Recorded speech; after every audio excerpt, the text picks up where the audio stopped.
Shalom à tous, que l'Éternel Dieu vous bénisse, que l'Éternel Dieu vous garde. J'espère que vous allez bien et que l'Éternel vous garde. Oui, bien sûr, il vous garde. Il nous garde. Eh bien, remettons ces quelques instants à l'Éternel avant de continuer donc cette série sur le mot Ava, l'iniquité aggravée. Père très saint, nous te rendons grâce dans le précieux nom de Yeshua, ton Fils bien-aimé. Nul n'est comme toi dans le ciel. Merci Seigneur pour ta bonté, ta patience, ton amour. Merci Seigneur parce que tu étends ta main sur chacun de nous, tu nous formes, tu nous instruis, afin que nous puissions être ton serviteur, ta servante, afin que ton nom puisse être glorifié sur cette terre au travers de Yeshua Mashiach, ton Fils bien-aimé, et étends ta main bienfaisante. Oui, Seigneur, fais que nous puissions te faire plaisir. Nous sommes tes fils, tes filles, à la gloire de ton Saint-Nom. Étends ta main bienfaisante. Parle, Seigneur, nous t'écoutons. Amen. Eh bien, allons dans notre enseignement. OK. Donc, nous allons aller dans le même passage que la dernière fois, et je vous rappelle le petit tableau ici de résumé sur tout ce qui est iniquité, injustice. Donc, je vous le rappelle, on a fait 2-3 petites modifications dedans. Donc, au départ, ici, donc le tableau, vous le voyez, il est séparé en 3 colonnes. Donc la colonne de droite, toujours, on parle là de l'iniquité. Donc c'est le mot avon, en hébreu, anomia en grec, et anomos pour l'adjectif. Okay. Là, on est dans le domaine de l'iniquité. Donc, ici, on voit très, très bien, effectivement, ici, dans le psaume, 32, au travers, de Yeshua, l'Éternel Dieu nous rachète de nos péchés, de nos transgressions, de nos iniquités, si nous nous rendons compte, si effectivement on les confesse ici, ou tout au moins si on se repent ici, et qu'on apprend à marcher d'une manière correcte devant l'Éternel, notre Dieu, notre Père. Ça, c'est effectivement extrêmement important. C'est Dieu qui sonde nos cœurs, qui sondonnera, qui voit si vraiment on avance ou si on n'avance pas. Si effectivement on n'avance pas, ça pose problème, ensuite, eh bien, c'est comme nous le voyons ici, il y a donc des voies glissantes. Si l'iniquité n'est pas reconnue, on ne se repent pas, on ne revient pas, en fin de compte, ici, des mauvaises actions, des mauvaises choses, des mauvaises pensées, des mauvaises manières de voir. À ce moment-là, il y a une dégradation qui s'opère. Et là, ce sont des voies glissantes vers l'injustice. Donc, à droite, on a l'iniquité, et à gauche, ici, tout à fait à gauche, on a l'injustice. L'injustice en hébreu, c'est le mot aven, adikia en grec, adikos pour l'adjectif. Psaume 36, verset 13 ou 12 selon les versions, déjà tombent ceux qui pratiquent l'injustice, ils sont renversés, ils ne peuvent se relever. Donc, jusqu'en fin de compte ici, quand on est dans l'iniquité, l'Éternel Dieu peut nous racheter, oui bien sûr. Quand on tombe en fin de compte dans l'injustice, alors là, c'est le feu de la géhenne qui nous attend. Entre les deux, il y a effectivement des variantes. Des variantes ici, mais qui sont des voies glissantes. Des voies glissantes vers l'injustice pour l'homme qui s'y égare par hypocrisie, par duplicité, par orgueil, par mauvais raisonnement ou sous l'influence de mauvais esprits. 5 variantes, nous les avons vues, nous avons fait les vidéos, donc vous pouvez regarder les vidéos sur le mot avon, sur le mot anomia, anomos, et vous pouvez regarder aussi les vidéos sur effectivement ces variantes ici. 5 variantes de l'iniquité, ça existe dans 55 fois dans 51 versets, ça explique les glissades des croyants vers le monde de l'injustice. La dégradation spirituelle commence toujours par l'hypocrisie qui vient s'ajouter aux iniquités. C'est ici la flèche ici violet que vous voyez là, et vous avez les 5 mots que nous avons vus, Avel ici, Avla ici, Avlata aussi, Olata, et puis Evel. Toute cette série de mots, vous avez vous le voyez, toujours les 3 premières lettres qui sont toujours les mêmes. C'est un Aïn, un Vav et un Lamed. Le Lamed, ici, remplace par rapport à l'iniquité. L'iniquité, ça se termine par un Nun, ici. C'est Aïn, Vav, Nun. Et ça se termine en fait ici par un lamed. Lamed pourquoi? Eh bien pour ces 5 mots, ce n'est plus un noun à la fin du mot, c'est un lamed.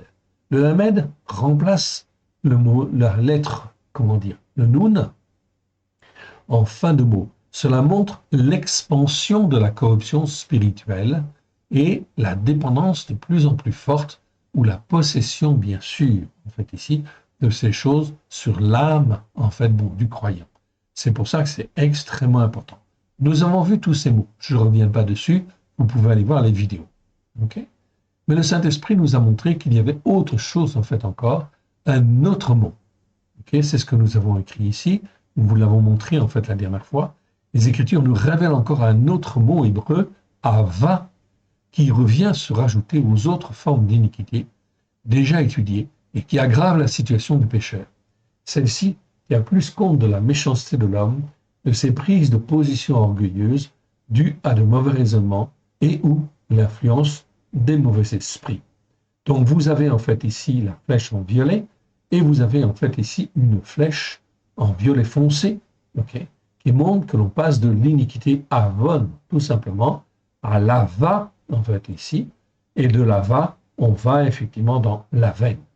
Comment, en fin de compte, distinguer cette iniquité-là des autres iniquités? Tout simplement, on pourra le traduire en français par iniquité aggravée.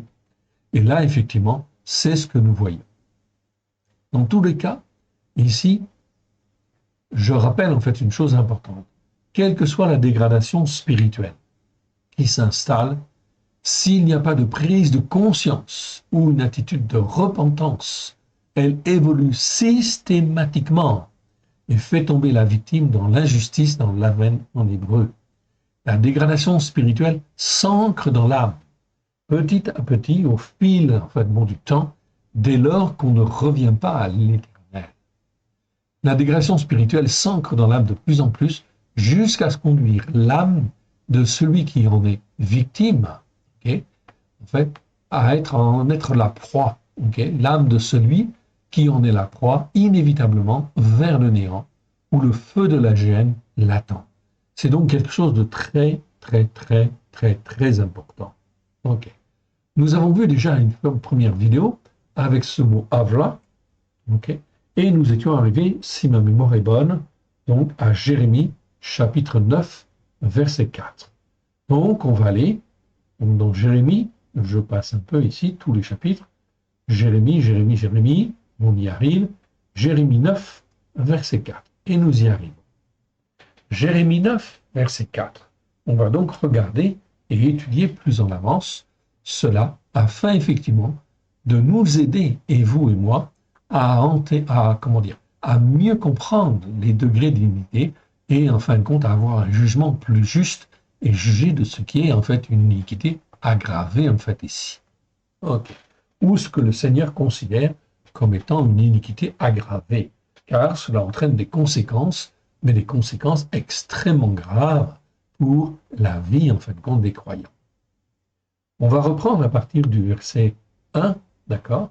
Mais ici, on va déjà lire le 4, parce que c'est ce qui nous concerne.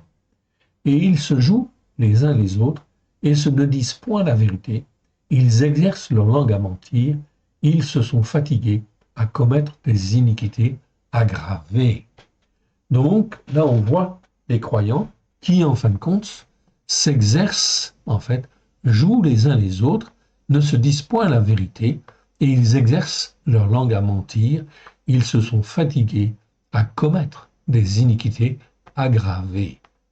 Ça, c'est important. Voilà, donc, on va relire à partir du verset 1 pour mieux comprendre le contexte. Verset 1. Oh, si j'étais un désert, si j'avais au désert une cabane de voyageurs, j'abandonnerais mon peuple, je m'en éloignerais, car ce sont tous des adultères, c'est une troupe de perfides. Voilà ce que l'Éternel Dieu dit des croyants au temps, en fin de compte, de Jérémie, c'est-à-dire avant, effectivement, que Babylone, en fait ici, n'intervienne et ne détruise Jérusalem et n'emmène en captivité, effectivement, tout le reste des Juifs, parce qu'ils ne veulent pas écouter, ce sont des perfides, etc. Ils n'écoutent pas les enseignements de la Torah pour les mettre en pratique et encore moins avec grâce et vérité, oui bien sûr. Nous sommes aujourd'hui en 2023. Depuis 2000 ans, Yeshua est venu. Yeshua est venu et il a racheté par son sang beaucoup de personnes, oui bien sûr des juifs et des non-juifs, afin que les uns et les autres puissent être instruits et formés, non seulement rachetés, mais instruits en fait ensuite par l'Esprit de Dieu et la parole de Dieu, être instruits et façonnés afin de devenir en fait des fils et des filles de Tzion, au lieu de devenir des fils ou des filles de telle entité religieuse ou telle autre entité religieuse, de telle ou telle montagne spirituelle, oui bien sûr, qui n'est pas fondée sur les racines hébraïques de la foi. On fera un jour un enseignement sur les fils et les filles de Tzion. Oui bien sûr, l'Éternel Dieu nous rachète, et les uns et les autres, que je sois juif ou non juif, afin que je puisse monter sur la montagne de Tzion, afin que je puisse être émondé, formé, façonné, afin d'être un fils et une fille de Tzion. Oui, bien sûr. C'est donc très important, donc je n'ai pas à être racheté pour devenir en fait être sur la montagne catholique ou une montagne protestante ou une montagne orthodoxe ou des montagnes ou des collines évangéliques.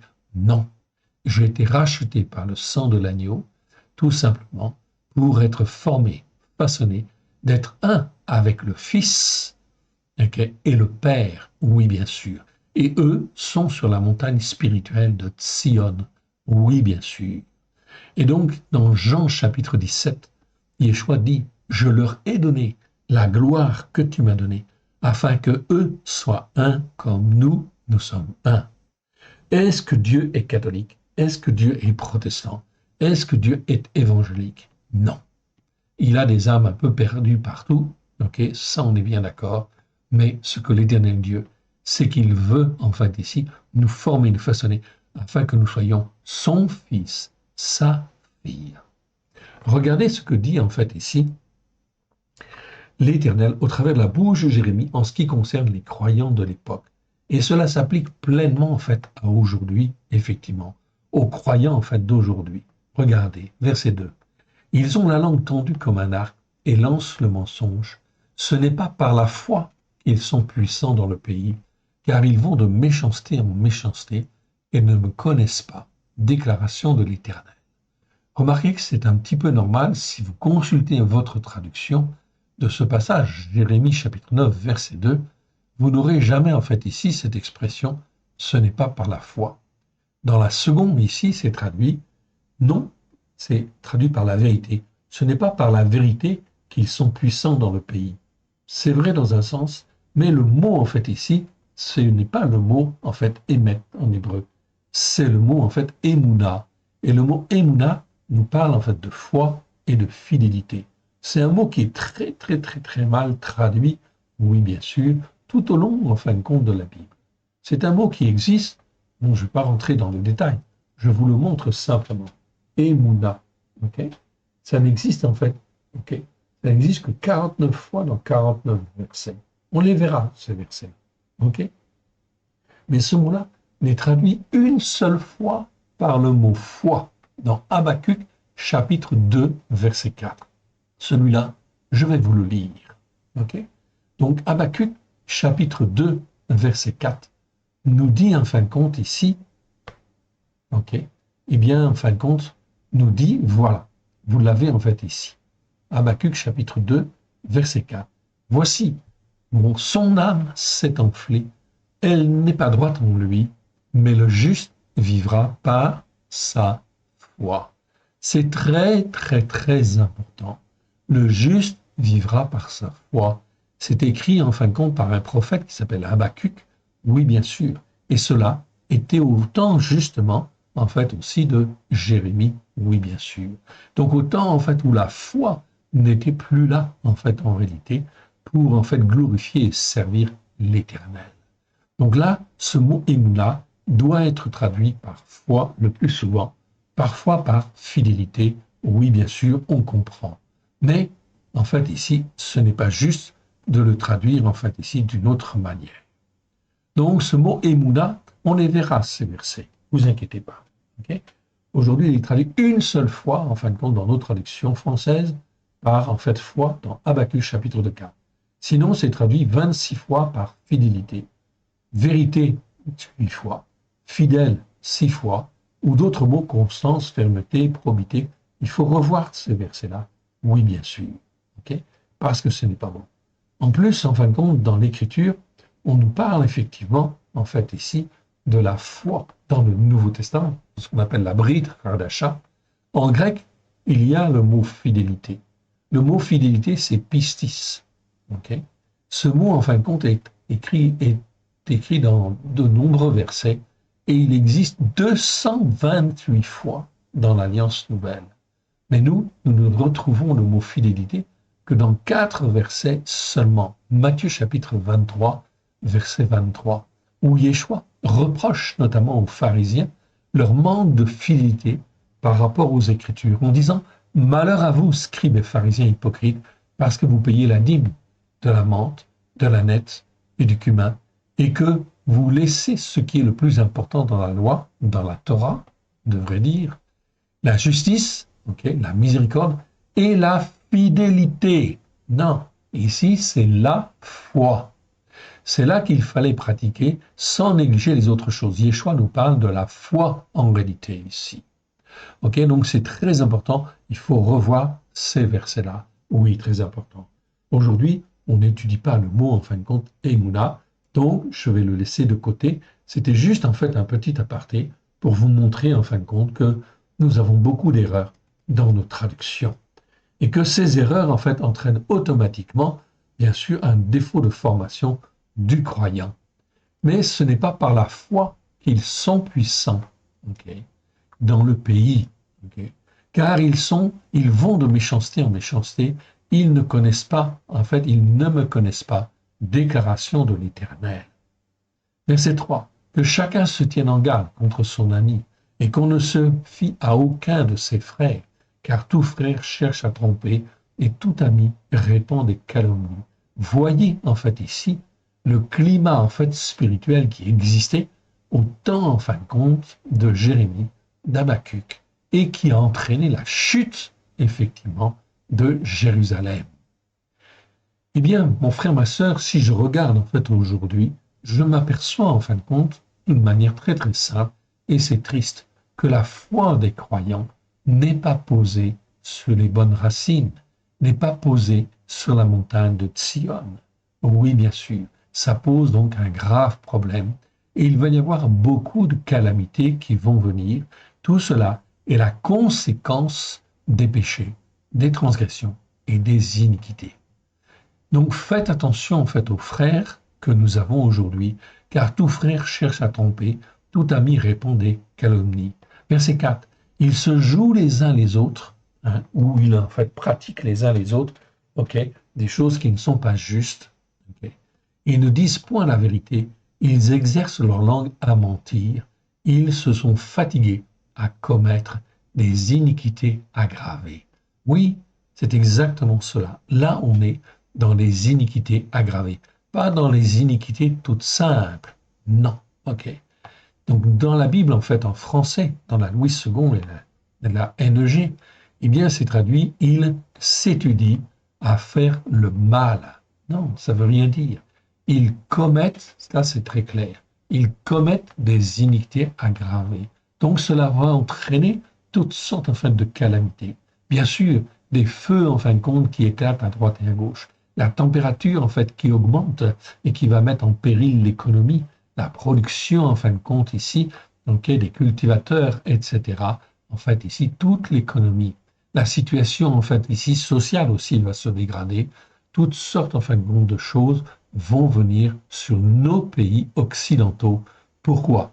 Parce que l'Éternel, en fait, ici, sonde les cœurs et sonde les reins et voit que depuis 2000 ans, les hommes n'écoutent pas la voix de Yeshua pour se repentir et revenir à l'Éternel. Au contraire, même quand il crée en fin de compte ici une entité, ce n'est pas pour être sur les racines hébraïques de la foi, mais c'est pour être sur telle colline ou telle montagne spirituelle. Verset 5. Ta demeure est au sein de la tromperie, c'est par tromperie qu'ils refusent de me connaître. C'est pourquoi ainsi parle l'Éternel des armées. Voici, je les sonderai, je les éprouverai, car comment agir à l'égard de la fille de mon peuple?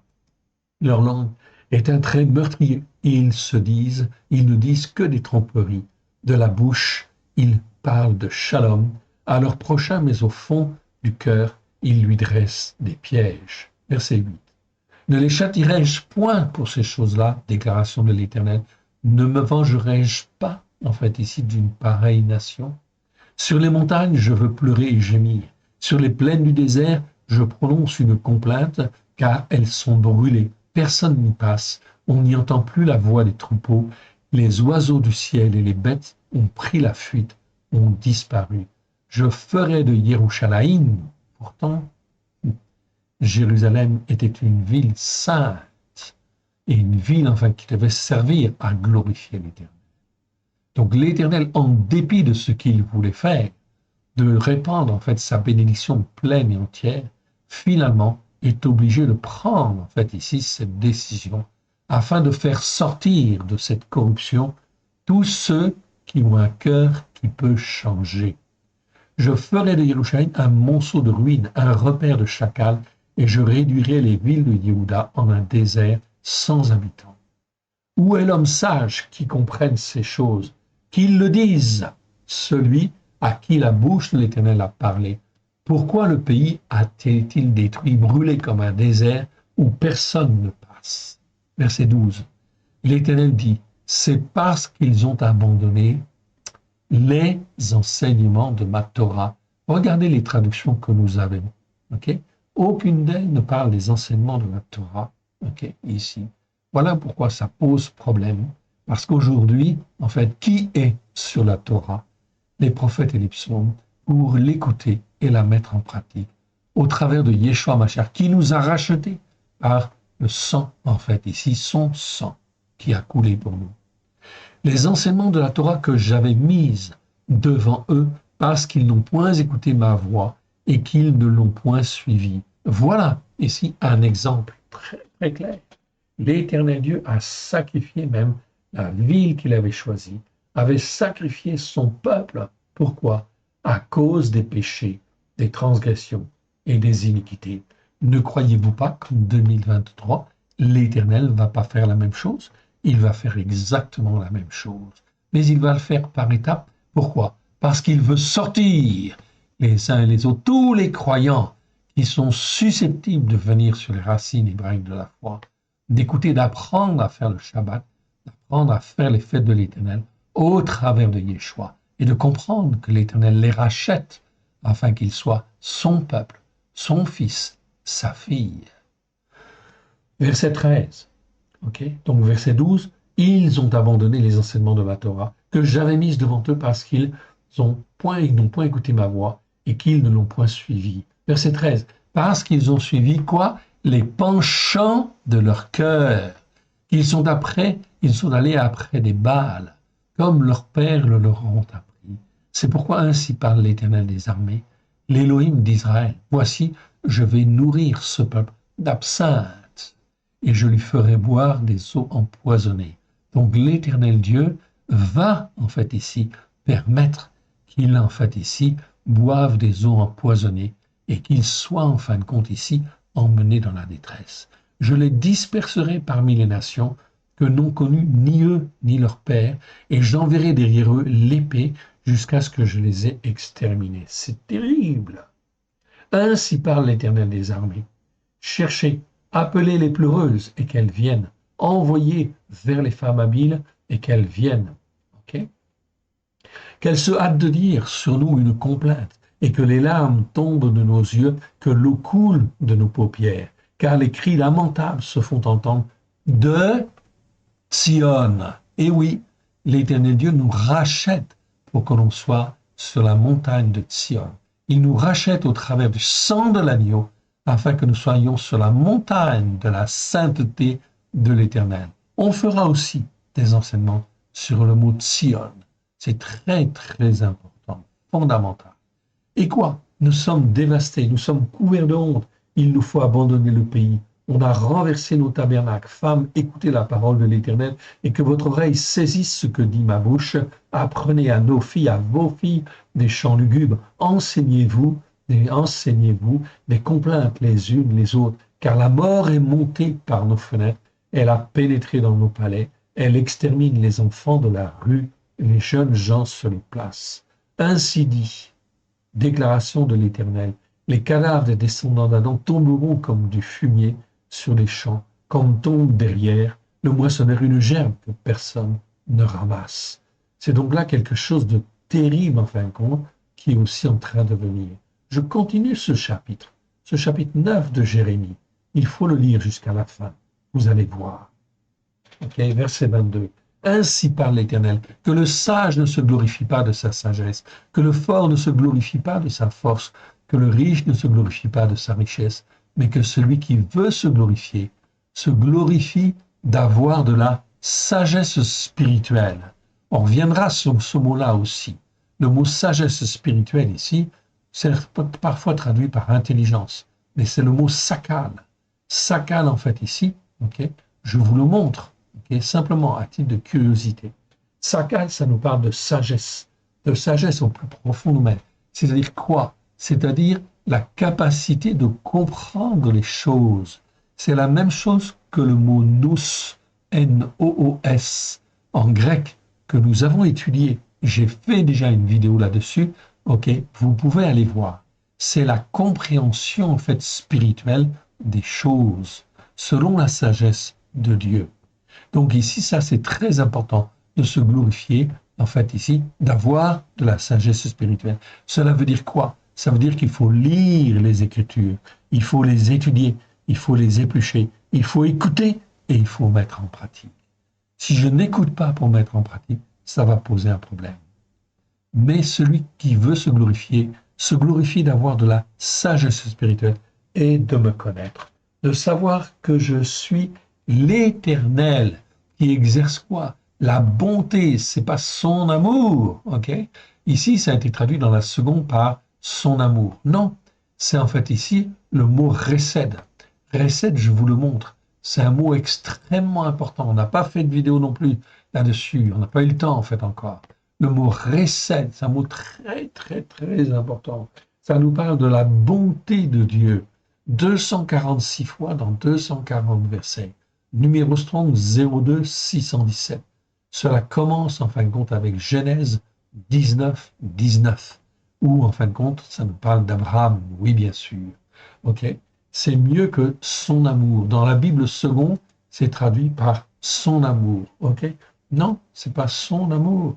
Ici, le mot recette doit être traduit par bonté, car c'est la bonté miséricordieuse de Dieu vis-à-vis de tous les croyants. L'Éternel Dieu exerce sa recette, sa bonté miséricordieuse envers tous les croyants, même ceux qui sont aujourd'hui dans l'iniquité ou même une iniquité aggravée.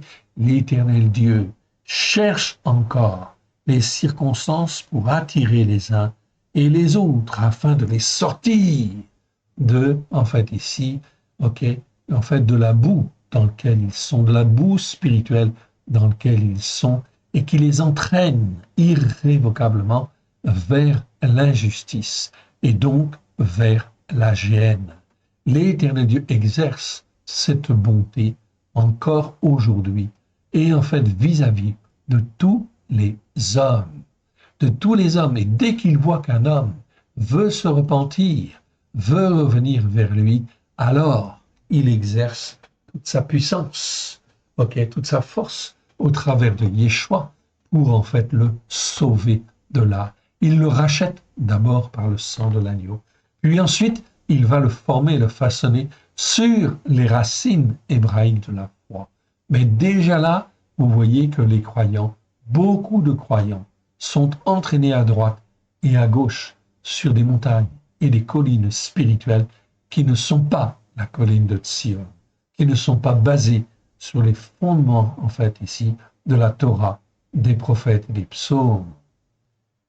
Donc l'Éternel dit ici, ok, de savoir que je suis l'Éternel, qui exerce la bonté, le jugement juste et la justice par la foi sur la terre. je retrouve en fait ici les deux mots essentiels, ici le jugement juste dont nous avons déjà parlé, ok, mishpat, et la justice par la foi, tzedaka. On a fait les vidéos sur le mot tzedaka. Vous pouvez les voir et les revoir, oui bien sûr. Et sur le jugement juste, on n'a pas arrêté d'en parler dans les différentes vidéos. Et on va venir bientôt, justement, sur des vidéos qui parlent du jugement juste. Okay. Et vous allez voir, c'est terrible, quelque part. Donc le jugement juste ici, dans la Bible seconde, c'est traduit par droit. Non, ici on dit ça doit être dit le jugement juste. Car l'Éternel Dieu nous donne dans sa Torah, ses prophètes et les espions, toutes sortes en fait de jugements justes. Il nous demande de les écouter et de les mettre en pratique, afin effectivement qu'on puisse apprendre à marcher selon un jugement juste et dans la justice par la foi, au travers du sang de l'agneau sur la terre. Car c'est à cela que je prends plaisir, dit l'Éternel. C'est à cela que je prends plaisir, à ce que mes fils et ma fille marchent en fait selon ma bonté, dans le jugement juste et la justice par la foi. Je l'ai dit, je le répète, et je ne le répéterai pas en fait encore assez. En fait ici, c'est extrêmement important, fondamental pour échapper aux en fait ici calamités qui viennent. Celui qui dit le sang de l'agneau me lave, me purifie, n'est pas sanctifié. Il n'est pas sur la montagne de Sion. Alors il risque gros. Il croit être sauvé, mais lorsque les épreuves vont venir, c'est l'Éternel Dieu qui sonde les cœurs et qui sonde les reins. Déclaration de l'Éternel ici. C'est donc une déclaration officielle en fait ici. C'est exactement en fait ici ce que Yeshua nous dit dans Matthieu 23 en fait ici. Il nous dit en fin de compte ici, très simplement, de marcher dans un jugement juste et selon la justice par la foi. Vous pouvez regarder, mais ne pas être en fait des hypocrites en fait ici. Donc il va traiter les pharisiens d'hypocrites tout simplement, parce qu'ils sont religieux, oui bien sûr, et beaucoup de croyants sont religieux, mais ils sont sur une montagne spirituelle qui n'est pas la montagne de Sion. Alors là, ils sont dans l'erreur. Verset 24. Voici les jours viennent, déclaration de l'Éternel, où je châtirai tous les circoncis, c'est-à-dire tous les croyants, si vous voulez, qui en fait ne le sont pas vraiment, en fait, au plus profond d'eux-mêmes. Donc voici en fait ici, c'est pas dans leur cœur, non, c'est en fait tous les circoncis qui ne le sont pas au plus profond d'eux-mêmes. Donc l'Éternel Dieu va sonder les cœurs et va sonder les reins. Voilà pourquoi, mon frère, ma sœur, je t'encourage à venir sur les racines hébraïques de la foi. Même si tu es tout seul dans ton coin, écoute et mets en pratique, avec simplicité de cœur. Verset 25. Mitzraïm, sera jugé. Yehuda, Juda, on est au temps de Jérémie, c'est donc bien en fin de compte ici ce qui va se passer. Tous les Juifs vont être jugés en fait ici et vont être déportés en fait ici pour en fin de compte la plupart, tout simplement parce qu'ils n'ont pas écouté, ils n'ont pas mis en pratique et ils ont persévéré à ne pas écouter et à ne pas mettre en pratique. Je vous rappelle que Jérémie en fait a prophétisé plus de 40 ans en fait ici. Donc les Juifs ont entendu pendant 40 ans en fait ici un prophète qui était en fait déterminé et qui ne s'est jamais en fait ici laissé entraîner dans la corruption, qui a toujours été fidèle, etc., qui a été un fidèle serviteur de l'Éternel. Et il a témoigné, il a parlé en fait ici. Oui, bien sûr. Il a parlé en fin de compte ici d'une manière très très ferme, rappelant les uns et les autres à écouter et à mettre en pratique. Donc, dernier verset ici de ce chapitre en fait ici 9 de Jérémie, Misraïm, Yehuda, Édom, les enfants d'Amon et Moab, tous ceux qui se rasent les coins de la barbe, c'est-à-dire toutes les nations, ceux qui habitent dans le désert, car toutes les nations sont incirconcises, et toute la maison d'Israël a le cœur incirconcis. Voilà la situation. La situation spirituelle, en fait, aujourd'hui, est terrible quelque part. Parce que beaucoup de croyants croient être sur la bonne voie, mais ils ne sont pas sur la bonne voie. Ils sont incirconcis dans leur cœur parce qu'ils n'écoutent pas Dieu pour mettre en pratique comme il le veut. L'Éternel a dit que le 7e jour, c'était le jour du repos et c'est le jour du Shabbat. C'est un jour, en fin de compte, de repos. Ok. Je rappelle en fait ici que c'était ce que faisait Yeshua et les disciples, bien sûr, au 1er siècle. Ils faisaient les fêtes de l'Éternel. Alors apprenez à faire les fêtes de l'Éternel petit à petit, même tout seul dans votre coin, même si vous faites des erreurs, ce n'est pas grave. Ce qui est important, c'est de marcher en avant, d'apprendre et de faire comme l'Éternel Dieu le fait. Est-ce que, en fin de compte, le père ou en fait le professeur sanctionne l'enfant qui en fait commence à faire les choses mais qui ne les fait pas bien? Non, il va lui apprendre. Alors l'Éternel nous apprend par son esprit à faire en fin de compte ce qui est juste devant lui, afin de le glorifier lui et celui qui l'a envoyé. De la même manière, notre Père céleste est le meilleur des pères, bien évidemment, le meilleur professeur au travers de Yeshua HaMashiach, celui qui est appelé le Christ. Alors, n'hésitez pas à abandonner, quittez, sortez du milieu d'eux et venez servir l'Éternel là où vous êtes, dans votre maison, et témoignez autour de vous à tous ceux qui veulent bien écouter. C'est extrêmement important et fondamental dans les temps qui viennent, car les calamités vont venir et ça va devenir très, très, très grave. On continue. Allez. Et en fait, on arrive maintenant dans les psaumes. Donc là, on arrive dans le psaume 38. Ok. Psaume 38. Ok. Et nous sommes au verset 7. J'ai aggravé mes iniquités, je me suis battu, je suis abattu au dernier point. Tout le jour, je marche dans la tristesse. Waouh! Qui est-ce qui dit ça? Eh bien, c'est David. Oui, il reconnaissait ses iniquités. Mais en fait, ici, ses iniquités aggravées. C'est pour ça qu'on dit ici, j'ai aggravé mes iniquités. Oui, bien sûr. Je suis abattu au-dedans de moi. Et non pas dans la traduction seconde, c'est marqué je suis courbé. Non, c'est faux. Ok? J'ai aggravé mes iniquités. Je suis abattu au dernier point. Tout le jour, je marche dans la tristesse. Ok? On va reprendre à partir du verset 1, pour bien comprendre en fait le contexte. Psaume de David. D'accord. Donc on voit bien que c'est David. Pourtant, ce fut un grand serviteur de l'Éternel. Mais il a fait des erreurs, oui. Et il reconnaît avoir commis des iniquités aggravées. Il le reconnaît. Il sait la différence entre une iniquité et une iniquité aggravée. Oui, bien sûr. Ou une iniquité empreinte d'hypocrisie. OK. Et en fin de compte, OK, toutes ces choses-là, il sait. Oui, bien sûr, ils savent. Et bien sûr, en fin de compte, tous ceux qui ne savent pas aujourd'hui, c'est les croyants. Oui, les croyants dits chrétiens, ils ne savent rien, en fait, ici. Ils commettent des iniquités, mais ils ne savent pas du tout quel type d'iniquité ils commettent. Et encore, savent-ils qu'ils font des iniquités? Non, c'est même pas sûr. Alors, en fait, leurs iniquités s'aggravent et ils tombent d'iniquité en iniquité. Et en fin de compte, eh bien, spirituellement, ils sont en train de s'enfoncer, tout simplement. Voyons le cas de David.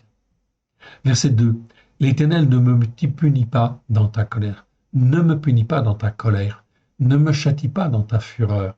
Et en fait, David sait très bien. C'est très bien, en fin de compte, qu'il a commis des iniquités, et pas n'importe quelle iniquité, des iniquités aggravées. Voilà pourquoi on utilise le mot ava, en fait, ici. Éternel, ne me punis pas dans ta colère, ne me châtie pas dans ta fureur, car tes flèches m'ont atteint, et ta main s'est appesantie sur moi. Il n'y a rien de sain dans ma chair à cause de la rage due à ton indignation. Et oui, c'est pas à cause de ta colère. Le mot colère, c'est af en fait en hébreu. Non, ici, l'Éternel en fait est dans sa rage, due à son indignation. Comment David a-t-il pu tomber en fin de compte comme cela?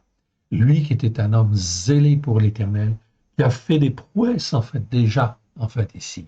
On est là, en fin de compte, dans la première moitié de sa vie, hein, ok, avant, effectivement, en fait, que Salomon ne devienne grand, en fait, ici. Ok. Bien sûr, en fin de compte, on est dans une période où David en servait l'Éternel, était guerrier, oui, bien sûr, ok. Mais en fait, il a fait des erreurs, oui, bien sûr, et il le reconnaît. Mais lui, il a, en fin de compte, ici, la clarté de cœur, en fait, ici, bien sûr, la bonne conscience de le reconnaître et de reconnaître qu'il, en fait, ici, serait sujet, en fin de compte, à l'indignation, à la rage due à l'indignation de l'Éternel. Il n'y a plus de vigueur dans mes os à cause de mes péchés, car mes iniquités s'élèvent au-dessus de ma tête comme un lourd fardeau. Elles sont trop pesantes pour moi. Mes plaies sont infectes et purulentes par l'effet de ma folie, dit David. J'ai aggravé mes iniquités, je suis abattu au dernier point. Tout le jour, je marche dans la tristesse, car un mal brûlant dévore mes entrailles. Il n'y a rien de sain dans ma chair. Je suis sans force, entièrement brisé. Le trouble de mon cœur m'arrache des gémissements. Mon Adonai, tous mes désirs sont devant toi, et mes soupirs ne te sont point cachés. Mon cœur est agité, ma force m'abandonne, et la lumière de mes yeux, n'est plus même avec moi. Mes amis et mes connaissances s'éloignent de ma plaie, et mes proches se tiennent à l'écart. Ceux qui en veulent à ma vie tendent leurs pièges, ceux qui cherchent mon malheur disent des méchancetés et méditent tout le jour des tromperies. Et moi, je suis comme un sourd, je n'entends pas. Je suis comme un muet qui n'ouvre pas la bouche. Je suis comme un homme qui entend, qui n'entend pas, et dont la bouche duquel il n'y a point de réplique. Voilà, en fin de compte, ici, l'état, en fin de compte, de sa spiritualité à ce moment-là. Il n'entend pas, ok. Et dans la bouche, il n'y a aucune réplique parce qu'il sait qu'il est en tort. Ô Éternel, c'est en toi que j'espère malgré tout, en fait, ici. Tu répondras mon Adonai, ok, mon Elohai, ok. Donc ici, ça veut dire mon Seigneur, littéralement. Mais en hébreu, c'est le mot Adonai. Donc ça a une connotation tout à fait particulière et intime, très importante. Donc Adonai, ça veut déjà dire mon Seigneur. Mais pour beaucoup qui ne connaissent pas en fait l'hébreu, on a rajouté en fait le mot mon en fait devant pour dire mon Adonai. Tellement en fin de compte David est dans l'intimité avec l'Éternel Dieu et malgré qu'il ait péché, il sait qu'il peut être lavé, purifié et qu'il peut revenir. Oui, bien sûr. C'est en toi que j'espère, tu répondras, mon Adonai, ok, mon Elohai, car je dis, ne permets pas qu'il se réjouisse à mon sujet, qu'il s'élève contre moi si mon pied chancelle, car je suis près de tomber et ma douleur est toujours devant moi, car je reconnais mon iniquité. Je suis, en fait, ici dans la crainte à cause de mon péché, et mes ennemis sont pleins de vie, pleins de force, ceux qui me haïssent sans cause sont nombreux. Donc vous voyez, je reconnais mon iniquité. Ok, David sait très bien ce que c'est qu'une iniquité, sait très bien ce que c'est qu'une iniquité aggravée, etc. Donc voilà, en fin de compte, ce qui est important, c'est d'apprendre, oui bien sûr, par les enseignements de la Torah, des prophètes et des psaumes, ce que c'est qu'un péché, une transgression et des iniquités. Justement, pourquoi? Eh bien pour ne plus les faire, évidemment, pour ne plus tomber en fin de compte dedans. Regardez ce qui est dit en fait ensuite, verset 21. Ils me rendent le mal pour le bien. Ils sont mes adversaires comme Satan l'est. Waouh! Parce que je cherche le bien. Donc il veut revenir, oui bien sûr. Il a de l'opposition aussi. Et ici, en fin de compte, si je traduis au plus près de l'hébreu, ok, ils sont mes adversaires comme Satan l'est. Comment je peux dire ça? En réalité, le mot en fait hébreu ici, ok, je vais vous le montrer. Ok. Eh bien, en fin de compte, c'est le mot Satan. Et oui, vous avez bien entendu.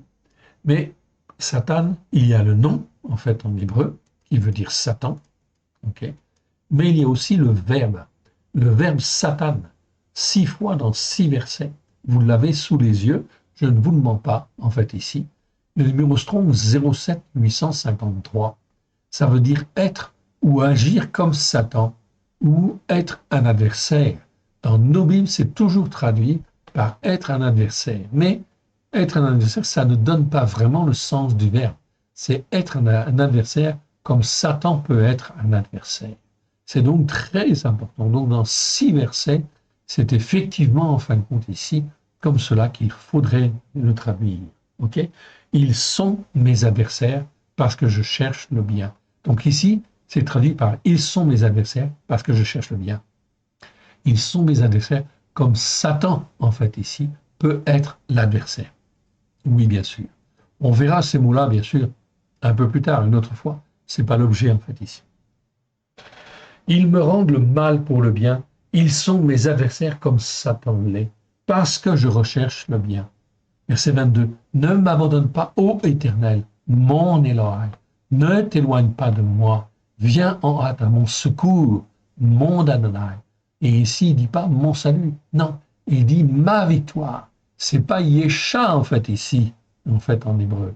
C'est le mot Teshua. Et Teshua, ça nous parle de la victoire. C'est-à-dire que David sait très bien ici que l'Éternel a acquis la victoire pour la foi, en fin de compte, de David. Alors, David exerce sa foi, bien sûr. Il sait que l'Éternel, dans sa bonté, récède, est toujours, en fin de compte, là pour nous racheter, nous corriger, nous faire revenir, en fait, ici, sur la bonne voie, car il a acquis, en fait, la victoire. Et nous avons aujourd'hui, nous aussi, acquis, en fait, la victoire au travers de Yeshua HaMashiach, dont le sang, en fait, a coulé il y a 2000 ans, en fait, ici. Voilà pourquoi je ne dois jamais me laisser aller. Jamais, en fin de compte, je dois me laisser avoir par Satan ou par n'importe qui voudrait me déstabiliser, en fait, dans la foi. C'est extrêmement important de tirer notre foi vers le haut. Voilà pourquoi l'Éternel permet les épreuves, pour tirer notre foi vers le haut et qu'on ne doute jamais que l'Éternel Dieu est là pour nous sauver si nous nous repentons, si nous écoutons, si nous mettons en pratique. On est bien d'accord là-dessus. C'est donc très très important. Ici, David parle de victoire par la foi. Eh bien, c'est exactement ce que nous devons avoir, et les uns et les autres. Quelles que soient les épreuves que nous traversons, nous devons garder la foi en l'Éternel, notre Dieu, au travers de Yeshua Mashiach, celui qui est appelé le Christ, car il a acquis notre victoire à la croix, oui bien sûr. Et voilà pourquoi nous devons apprendre à marcher par la foi, dans la justice par la foi, et selon un jugement juste. C'est donc là quelque chose d'extrêmement important. Nous avons vu donc ici le mot, en fin de compte, ici, Ava, dans, en fait, ici, ce psaume.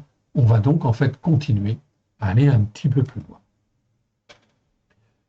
On continue et on arrive, en fait, maintenant dans le psaume, en fait, ici, 106. Psaume 106, verset 6. Ici, il est écrit, nous avons péché comme nos pères. Nous avons commis des iniquités aggravées. Nous avons fait le mal. Okay? Dans la seconde, je crois que c'est traduit, nous avons agi de façon perverse. La traduction n'est pas mauvaise en soi, mais ça ne nous rappelle pas l'iniquité aggravée dont on parle en fait ici, en ce moment, dans ce thème en fait ici. On va reprendre à partir du verset 1. Ça nous parle de l'infidélité d'Israël. Ah oui, une petite remarque. En ce qui concerne David, dont on a parlé tout à l'heure, il sait très bien, en fait, ici, qu'il a fait une iniquité aggravée. Pourquoi? Parce qu'il est parfaitement conscient qu'il a écouté Satan à un moment donné de sa vie. Okay? Peut-être vous ne le savez pas ou vous ne l'avez pas en mémoire. Je vous le rappelle, en fait, ici, dans 1 Chronique, chapitre 21. Voilà. Okay. Je vous laisserai découvrir ce chapitre. Vous le lirez, je ne vais pas le lire, ça prendrait trop de temps. Okay. Mais en fait, une chose est claire, en fait, ici, très très claire. Okay. dans 1 chapitre 18, 14. Okay. Pardon. Dans 1 chapitre 18, verset 14. Okay. Il est bien dit, en fin de compte, dans quelques chapitres avant, donc je corrige en même temps, excusez-moi, parce que, en fait, je n'ai pas eu le temps de corriger. Ok, voilà. Ok. Dans le chapitre 18, ici, nous dans le chapitre 21, en fait, des Chroniques, dans le chapitre 18 au verset 14, ok, on voit bien, en fin de compte, que David marchait selon un jugement juste et dans la justice par la foi. C'était un grand guerrier et un grand, en fin de compte, ici, homme de foi. Oui, bien sûr. Mais malgré tout, en fait, ici, il est tombé. Il s'est relâché. Donc ça peut arriver à n'importe lequel d'entre nous. Voilà pourquoi je vous encourage à regarder en fait ce chapitre 21, bien sûr, en fin de compte ici. Chapitre 21, ok, verset 1. Il lisait tout le chapitre 21. Satan se leva contre Israël et excita David à faire le dénombrement d'Israël. Et David dit à Joab, okay, au chef du peuple, allez faites le dénombrement d'Israël depuis Be'er-Shava jusqu'à Dan et rapportez-le-moi afin que je sache à combien il s'élève. Joab répondit, que l'Éternel rende son peuple 100 fois plus nombreux. Ô roi mon Seigneur, ne sont-ils pas tous serviteurs de mon Seigneur? Joab le rappelle en fait ici, et rappelle à David qu'il n'a pas à faire le recensement, qu'il n'a pas le droit de le faire. Il n'y a que l'Éternel qui peut demander en fait à le faire. Ok? Donc voilà pourquoi il pose la question. Mais pourquoi mon Seigneur demande-t-il cela? Pourquoi faire ainsi pécher Israël? C'est en fait faire pécher en fait Israël. Car en fait ils appartenaient tous à l'Éternel. Et c'est l'Éternel qui gère en fait ici. Et on n'a pas à surveiller en fait le travail de l'Éternel ou à vérifier le travail de l'Éternel. Verset 4. Le roi persista dans l'ordre qu'il donnait à Joab. Et Joab partit et parcourut tout Israël. Puis il revint à Jérusalem. Joab remit à David le rôle du dénombrement du peuple. Il y avait dans tout Israël 11 100 000 hommes tirant l'épée, et en Yehuda 470 000 hommes tirant l'épée. Il ne fit point parmi eux le dénombrement de Lévi et de Binyamin, car l'ordre du roi lui paraissait être une abomination. Donc déjà, Joab le fait à contre-cœur, en fait, ici, quelque part. Mais personne ne s'est opposé, en fait, ici. Il fallait s'opposer, en fin de compte, à David, ici. Verset 7. Cet ordre déplut à Elohim, qui frappa Israël. Et David dit à Elohim. Elohim, ça veut dire le seul Dieu unique et vrai. Donc le nom, en fait, en hébreu, pour Dieu, c'est Elohim. On est bien d'accord. Mais ça existe plus de 5000 fois, en fait, ici. Non, pardon. 3000 fois, 3500 fois, quelque chose comme ça. Mais dans 400 versets, ok, c'est pas le mot Elohim tout court, c'est le mot Elohim avec l'article devant, H-A. Et en hébreu, quand il y a l'article, ça veut dire ce Dieu-là, le Dieu par excellence. Donc, à Elohim, ça veut dire le seul Dieu, unique et vrai quelque part. Cet ordre déplut donc à Elohim, le seul Dieu unique et vrai, qui frappe à Israël. Et David dit à Elohim, j'ai commis un grand péché en faisant cela. Donc David le reconnaît en fait ici. Maintenant daigne pardonner l'iniquité de ton serviteur, car j'ai complètement agi en insensé. L'Éternel adressa ainsi la parole à Gad, le prophète de David. Va dire à David, ainsi parle l'Éternel, je te propose 3 fléaux, choisis-en un et je t'en frapperai. Gad alla vers David et lui dit, ainsi parle l'Éternel, accepte ou 3 années de famine, ou 3 mois pendant lesquels tu seras détruit par tes oppresseurs et atteint par l'épée de tes ennemis, ou 3 jours pendant lesquels l'épée de l'Éternel et la peste seront dans le pays, et l'ange de l'Éternel portera la destruction dans tout le territoire d'Israël. Okay? Vois maintenant ce que je dois répondre à celui qui m'envoie.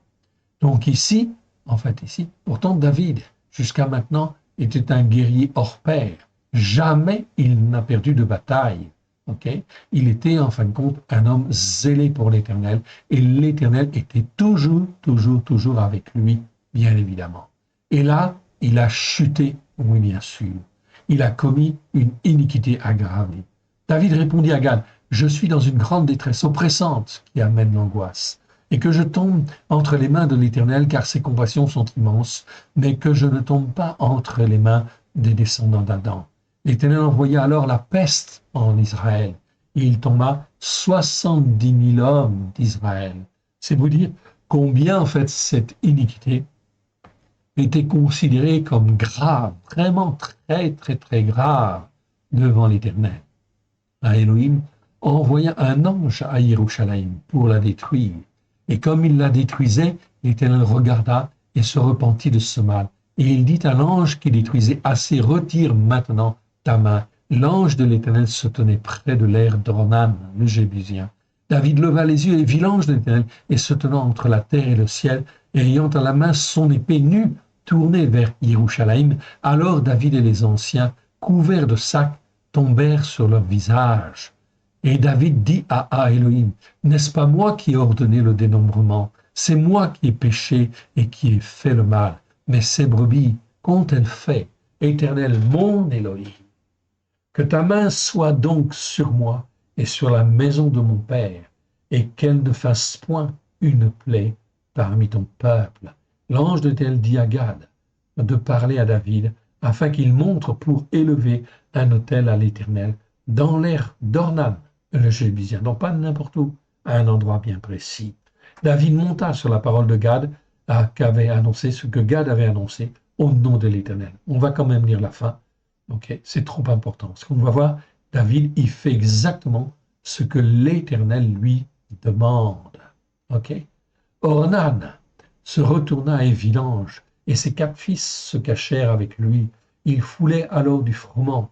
Lorsque David arriva auprès d'Ornan, Ornan regarda et il aperçut David. Puis il sortit de l'air et se prosterna devant David. Donc cet homme Ornan, il était respectueux en fin de compte de David. Donc l'Éternel l'envoie là, sur l'air de Ornan. Ok. David dit à Ornan, cède-moi l'emplacement de l'air pour que j'y bâtisse un autel à l'Éternel. Cède-le-moi contre sa valeur en argent, afin que la plaie se retire de dessus le peuple. Ornan répondit à David, prends-le, et que mon Seigneur le fasse, le roi fasse ce qui lui semblera bon. Mais je donne les bœufs, vois, je donne les bœufs pour le sacrifice d'élévation, les chars pour le bois et le froment pour l'offrande. Je donne tout cela. Et en fait, qu'est-ce que dit David? David, il dit non, je ne veux rien de gratuit. Mais le roi David dit à Ornan, non, je veux l'acheter contre sa valeur en argent, car je ne présenterai point à l'Éternel ce qui est à toi. Je n'offrirai point un sacrifice d'élévation qui ne me coûte rien. Et David donna à Ornan 600 shekels d'or pour l'emplacement. David bâtit là un autel à l'Éternel, et il offrit des sacrifices d'élévation et des offrandes de reconnaissance. Et il invoqua l'Éternel. L'Éternel lui répondit par le feu. Là, en fait, ici, David sait, en fait, ici, qu'il est agréé, en fait, ici, par l'Éternel. Lui répondit par le feu qui descendit du ciel sur l'autel du sacrifice d'élévation. David était habitué, en fin de compte, au prodige de l'Éternel. Oui, bien sûr, il a retrouvé ici son Dieu, parce qu'il était dans l'obéissance et la soumission. Oui, bien sûr. Ok? Alors l'Éternel parla à l'ange, qui remit son épée dans le fourreau. À cette époque-là, David, voyant que l'Éternel l'avait exaucé dans l'aire d'Ornan le Jébusien, y offrit des sacrifices. Mais le tabernacle de l'Éternel, construit par Moshe au désert, et l'autel des sacrifices d'élévation était alors sur le haut lieu de Givéon. David ne pouvait pas aller devant cet autel pour chercher Elohim, parce que l'épée de l'ange de l'Éternel lui avait causé de l'épouvante. C'est donc très important, vous voyez, nous avons un Dieu absolument merveilleux, qui est tout puissant, mais il faut apprendre à obéir, il faut apprendre à être soumis, il faut rentrer pleinement, en fait, ici, dans nos cœurs l'obéissance et la soumission à l'Éternel. Faire ce qu'il demande, apprendre à faire ce qu'il demande. C'est extrêmement important. Je reviens en fin de compte dans notre psaume. Nous étions dans le psaume en fin de compte. Je ne sais plus en fait lequel, mais c'est pas grave. On va le retrouver en fait ici. Très bien. Je crois que c'est le psaume 106. Ok, on va bien voir. Ok. Donc on arrive, c'est très important. Même si on a perdu un petit peu de temps, c'est trop bien de toute façon, car ce qui est important, c'est d'apprendre à marcher dans l'obéissance. Aussi, quand le Seigneur te dit de faire le Shabbat, fais le Shabbat. Quand le Seigneur te dit de faire les fêtes de l'Éternel, apprends à faire les fêtes de l'Éternel. Fais-le avec ton cœur d'une manière sincère. Apprends à le faire. Ça veut dire qu'en fait, on apprend à obéir et on apprend à se soumettre. C'est ça qui est très important. Avec une bonne attitude de cœur, même si tu ne fais pas parfaitement, c'est pas grave, mais apprends à le faire, à rentrer dans l'obéissance et la soumission. Nous étions dans le psaume 106. Ok, on va donc en fait le parcourir et on va dire en fait déjà, on va lire déjà les 6 premiers versets. Alléluia, en fait ici. Donc le mot Alléluia, en fait ici vous l'avez là. Alléluia, ça veut dire louer, et Yah, c'est le nom intime de l'Éternel.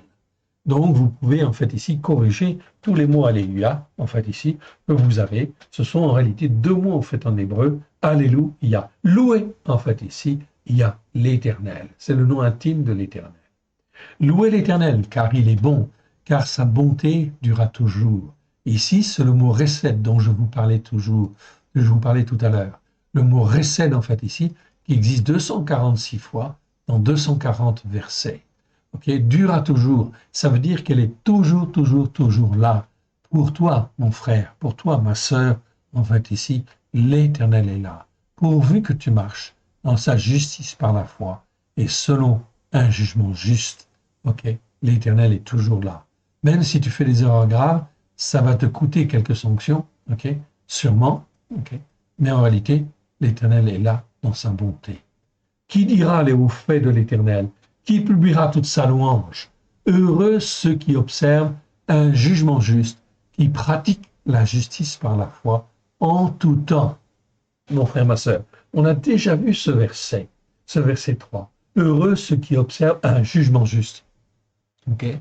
C'est pas la loi. Dans la seconde, c'est traduit par la loi. Non, c'est pas la loi. Observe un jugement juste. Heureux, ça veut dire c'est celui qui marche vers le règne de Dieu, le royaume en fin de compte de Dieu. Heureux ceux qui observent un jugement juste et qui pratiquent la justice par la foi en tout temps. En fait, ici, verset 4, l'Éternel, souviens-toi de moi dans la bonté bienveillante que tu as envers ton peuple. C'est pas seulement la bienveillance. Ici, c'est le mot ratson, en fait, en hébreu. Ça nous parle de la volonté, en fin de compte, de Dieu. C'est très important. On n'a pas fait de vidéo, en fait, encore là-dessus non plus, ok, sur le mot ratson. Ratson, ça nous parle de la volonté de Dieu.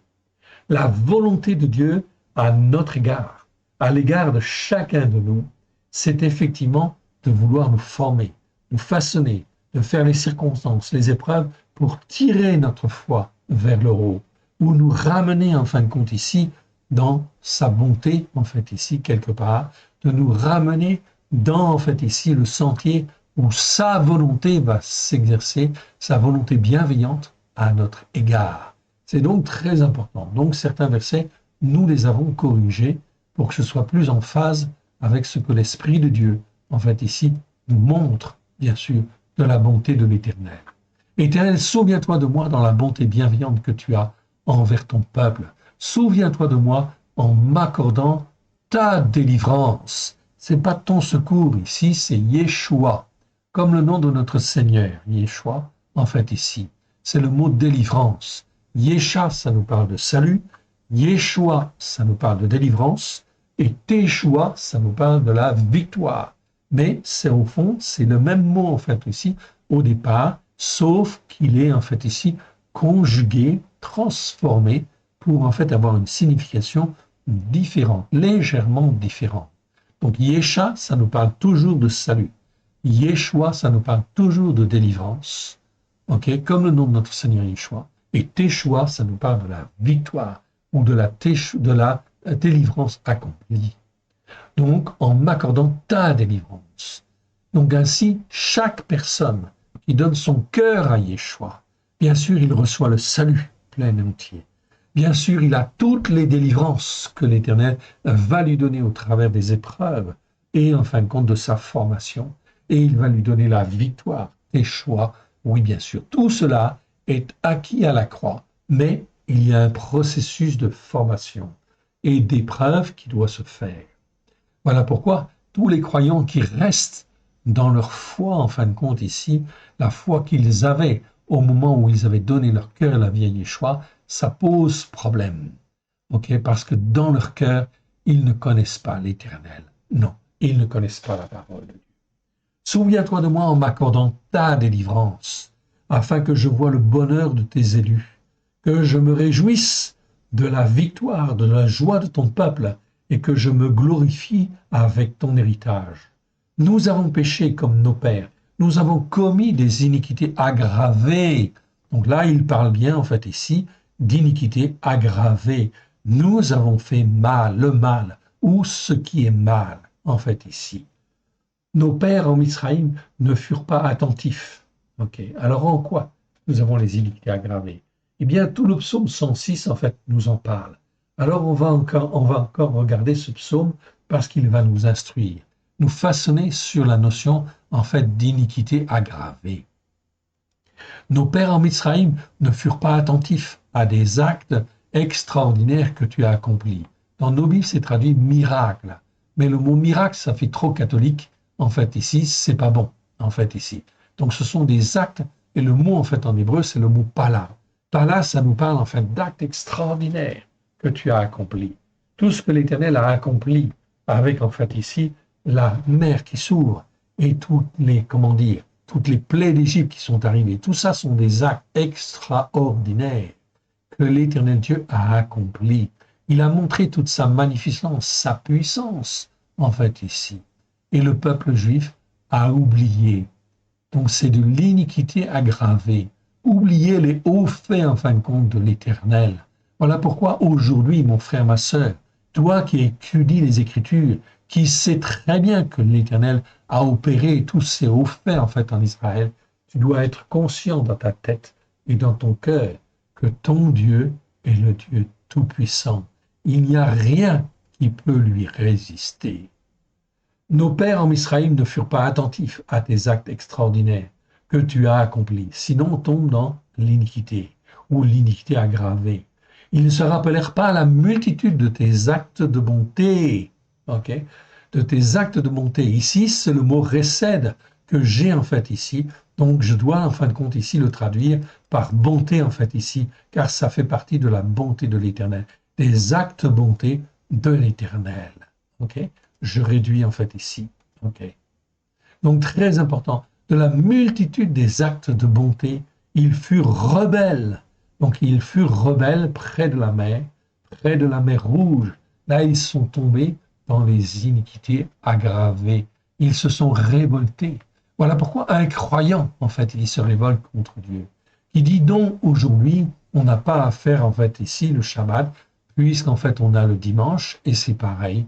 Ça veut dire quoi? Mon frère, ma sœur, que l'on est tombé dans l'iniquité aggravée en fait ici. Parce que de sa bouche, il confesse quelque chose qui est contraire en fait à la parole, qui est rebelle à la parole. On est là, non pas dans l'iniquité simple, on est en fait dans l'iniquité aggravée, parce qu'il confesse de sa bouche quelque chose qui est contraire à l'Éternel, ou contraire aux enseignements de la Torah, des prophètes et des psaumes, contraire aux enseignements de Yeshua et des disciples en fait au premier siècle. Ils furent rebelles près de la mer Rouge. Mais il les sauva à cause de son nom, pour manifester sa puissance. Il menaça la mer et elle se dessécha. Il les fit marcher au travers des abîmes comme dans un désert. Il les sauva de la main de celui qui les haïssait. Il les délivra de la main de l'ennemi, c'est-à-dire de Satan, qui était là, toujours en fait, à accuser, en fait, ici, le peuple de Dieu parce qu'il n'obéissait pas. Il n'était pas dans l'obéissance. Les eaux couvrirent leur oppresseur. En fait, ici, il n'en resta pas un seul. On a changé en fait ici le mot, c'est pas adversaire, c'est mieux de dire oppresseur en fait ici, car c'est le mot tsar en fait en hébreu. Il n'en resta pas un seul. Ils crurent à ses paroles et ils chantèrent ses louanges. Mais ils oublièrent bientôt ses œuvres. Ils n'attendirent pas l'exécution de ses desseins. Ils furent saisis de convoitise dans le désert. Ils tentèrent Dieu dans la solitude. Voilà ce que c'est aussi que l'iniquité en fait aggravée. Chaque fois qu'un croyant se révolte contre la Torah, les prophètes et les psaumes, à la lumière de Yeshua, il est dans l'iniquité aggravée. Ils furent saisis de convoitise dans le désert et ils tentèrent Dieu dans la solitude. Ils furent saisis de convoitise. Ok, c'est-à-dire qu'ils n'ont pas résisté à la tentation, oui, de l'ennemi de Satan. Il leur accorda ce qu'ils demandaient, puis il envoya le dépérissement dans leur cœur. Ils se montrèrent dans le camp jaloux contre Moshe, contre Aaron, le saint de l'Éternel. La terre s'ouvrit et engloutit Dathan. Il se renferma sur l'assemblée des témoins d'Aviram. Ici, en fin de compte, c'est le mot Eda, en fait, ici. Eda, ça veut dire assemblée, en fait, ici, de témoins. C'est traduit, en fin de compte, ici, dans la Bible seconde par troupe. Non, c'est pas la troupe d'Aviram. C'est, en fait, ici, l'assemblée des témoins d'Aviram. Comme aujourd'hui, on dirait l'assemblée de croyants de un tel, ou des croyants de un tel ou de tel autre, en fait, ici. Ils sont dans l'erreur. Ils sont dans l'iniquité aggravée, quelque part. Le feu embrasa leur assemblée de témoins. Ok? C'est très important de comprendre cela. Il va y avoir des jugements qui vont venir. Oui, bien sûr, la flamme consuma les méchants. Ok? Ils firent un veau en rêve. Ils se prosternèrent devant une image de fonte. Okay. Donc, ils ont même fait une idole, un veau en fin de compte ici, et ils se sont agenouillés en fait devant. Ils échangèrent leur gloire contre la figure d'un taureau qui mange de l'herbe. Ils oublièrent Dieu, leur sauveur, qui avait fait de grandes choses en Mitzraïm. Des actes extraordinaires que tu as accomplis. C'est ce qu'on a vu tout à l'heure, c'est le mot pala. Pala, en fait, ici, des actes extraordinaires que tu as accomplis. Ils les ont vus, ils ne devaient pas oublier cela. Dans le pays de Ram, dans le pays de Cham, des faits qui inspirent la crainte sur la mer Rouge, bien sûr. La crainte de l'Éternel, c'est mieux que prodige. Des faits qui inspirent la crainte de l'Éternel. Et il parla de les exterminer. Mais Moshe, son élu, se tint à la brèche devant lui pour détourner sa fureur. Donc là, c'est bien le mot fureur, c'est bien le mot réma, c'est parfait. Et l'empêchait de les détruire. Ils méprisèrent le pays des délices, ils ne crurent pas à sa parole. Donc vous voyez en fait ici ce que c'est que l'iniquité grave, et on voit un peu mieux aujourd'hui ce que ça peut être, oui bien sûr. Okay. Je ne continue pas le psaume 106, vous pourrez en fait ici le continuer si vous le voulez. C'est exactement la même chose. Ils murmurèrent dans leur tente, ils n'obéirent point à la voix de l'Éternel. Il leva la main pour jurer de les faire tomber dans le désert, de faire tomber leur postérité parmi les nations et de les disperser au milieu des pays. Moshe intervient pour qui, en fait, ici, l'Éternel ne les extermine pas. Mais ils vont continuer, en fait, ici, à pécher. Ils s'attachèrent à Baal Péor, ils mangèrent des victimes sacrifiées aux morts. Ils irritèrent l'Éternel par leur action et une plaie fit irruption sur eux. Pinras se leva pour intervenir et la plaie s'arrêta. Verset 31, cela lui fut imputé à justice par la foi de génération en génération, pour toujours. Okay. Je vous laisse lire en fait ici le reste. Je ne pense pas avoir de remarques particulières à faire. Okay. Si à partir du 44, il vit la détresse due à ceux qui les oppressaient. Lorsqu'ils entendirent leurs supplications, il se souvint en leur faveur de son alliance. Il eut pitié selon sa grande bonté. Il excita contre eux la compassion de tous ceux qui les retenaient captifs. Sauve-nous, Éternel, notre Elohim, et rassemble-nous du milieu des nations, afin que nous célébrions le nom de ta sainteté et que nous mettions notre gloire à te louer. Béni soit l'Éternel, l'Élohim d'Israël, d'éternité en éternité. Que tout le peuple dise Amen, Alléluia. Ok, très bien. On a vu en fin de compte ce psaume 106, on l'a survolé en fait ici, Vous pourrez en fait le relire plus en détail, la tête reposée si vous voulez. Nous avons lu certains versets tout simplement parce que nous avons amené quelques corrections, oui bien sûr. On n'a pas fait toutes les corrections, mais en fait il y en a déjà un certain nombre qui sont importants. Ici nous sommes dans le psaume 106, verset 25. Okay, nous allons donc continuer. Et nous arrivons donc maintenant dans Job. Job chapitre 33. Verset en fait ici 33. Okay, 33, verset 33. Non, verset 27. Okay, il chante devant les hommes mortels.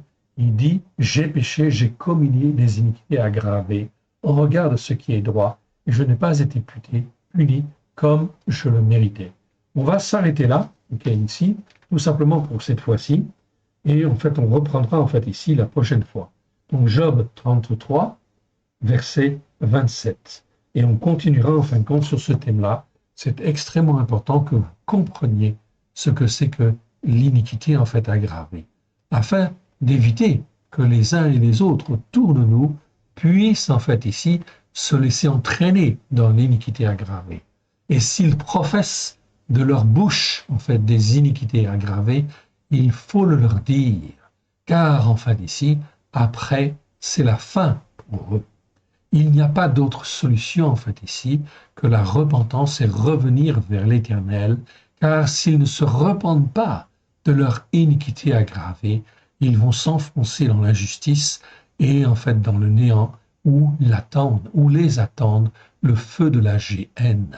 Voilà pourquoi il faut intercéder, il faut prier pour nos frères, pour nos sœurs autour de nous qui en fait ici ne se repentent pas et ne reviennent pas sur les racines hébraïques de la foi, sur la Torah, les prophètes et les psaumes, à la lumière de Yeshua, car nous avons été rachetés pour que toute la parole de Dieu puisse être inscrite dans nos cœurs et dans nos vies. Amen. Terminons par une petite prière, si vous le voulez bien. Père très saint, nous te rendons grâce dans le précieux nom de Yeshua, ton Fils bien-aimé. Merci pour la parole que tu nous as donnée aujourd'hui. Que ce qui n'est pas de toi, dans le nom de Yeshua, s'en aille dans les lieux arides. Que ce qui est de toi reste, Seigneur. Puisse être loin de grâce et de vérité au travers de Yeshua Mashiach, ton Fils bien-aimé. Et que cette parole puisse pénétrer dans chacun de nos cœurs, puisse y trouver un terrain favorable, y produire les racines que toi tu veux, afin que ton nom puisse être glorifié comme tu le veux, à la gloire de ton saint nom. Aide-nous, mon Dieu, Père, à te faire plaisir. Sans toi, nous ne pouvons rien faire. Sans toi, nous ne pouvons pas avancer. Nous sommes dans l'erreur. Pardon pour nos péchés, nos transgressions, nos iniquités aggravées, tout ce qui a pu être de l'iniquité aggravée, Seigneur, ou de toute forme d'iniquité. Pardonne-nous.